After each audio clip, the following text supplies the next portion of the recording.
గుంటూరు జిల్లా పొన్నూరు డీవీసీ కాలనీలో 7వ తారీఖు జరిగిన హత్య కేసులో ముద్దాయిని పొన్నూరు అర్బన్ పోలీసులు అరెస్ట్ చేశారు. ఈ సందర్భంగా మాట్లాడుతూ ఈ నెల 7వ తారీఖు రాత్రి నిర్మానుష ప్రదేశంలో గోపి అనే యువకుడిని హత్య చేయడం జరిగిందన్నారు. మరుసటి రోజు సమాచారం మేరకు పొన్నూరు అర్బన్ పోలీసులు సంఘటన స్థలానికి చేరుకుని హత్యపై దర్యాప్తు చేశామని అన్నారు. గోపి 2017లో జరిగిన హత్య కేసులో యావజ్జీవ శిక్ష అనుభవిస్తున్న ఖైదీ అని అన్నారు.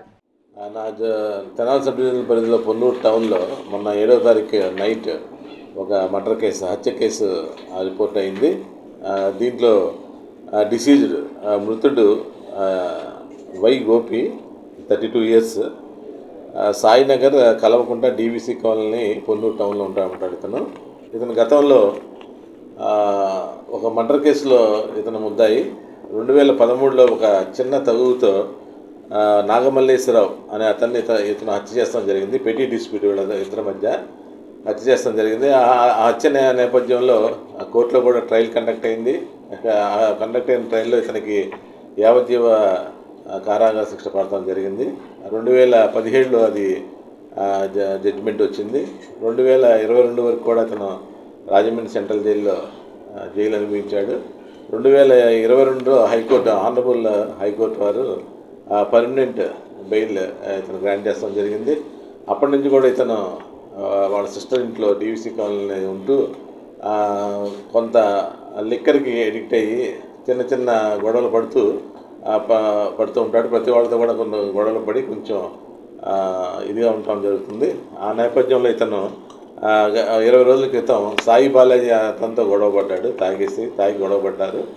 ఆ తర్వాత కూడా మొన్న 2వ తారీఖున కూడా ఈ నెల 2వ తారీఖు కూడా సాయి బాలాజీతో సాయి బాలన్ రెస్టారెంట్ మీద గొడవ పడుతుంటే ఈ కేసులో ముద్దా అయినటువంటి వి చైతన్య ఎలియాస్ చింటూ 22 ఇయర్స్, ఇతను డీబీసీ కాలనీ 7th వార్డు కలవకుండా పొన్నూరు టౌన్.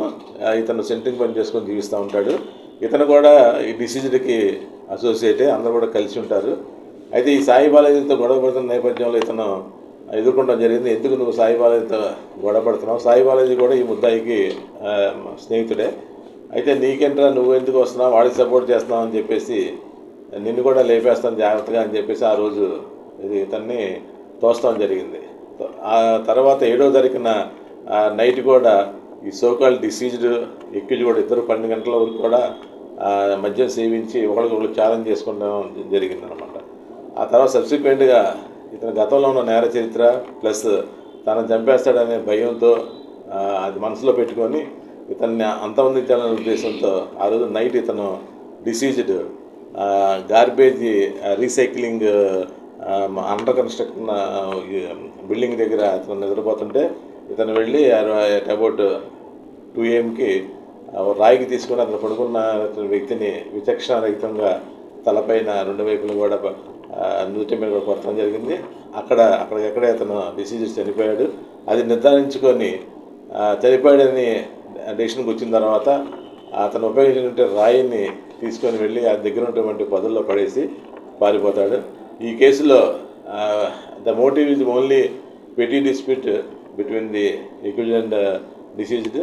అయినా కూడా హత్య గావించినటువంటి దీన్ని ఎవిడెన్స్ లేకపోతే చాలా వెంటనే సీన్ ఆఫ్ ఎఫెన్స్లోకి స్థానిక స్త్రీ గారు భాస్కర్ గారు టౌన్ సే వాళ్ళ సిబ్బంది మన రాజ్కుమార్ వాళ్ళ సిబ్బంది అంతా కూడా వెళ్ళి అయితే వీళ్ళ దర్యాప్తులో స్థానిక పొన్నూరు రూరల్ సిఏ గారు కోటేశ్వరరావు గారు, వాళ్ళ ఎస్ఐ భార్గవ్ కూడా, మిగతా సిబ్బంది అంతా కూడా ఇమీడియట్గా ఈ కేసుని కొద్ది రోజుల్లోనే డైరెక్ట్ చేస్తాం జరిగింది.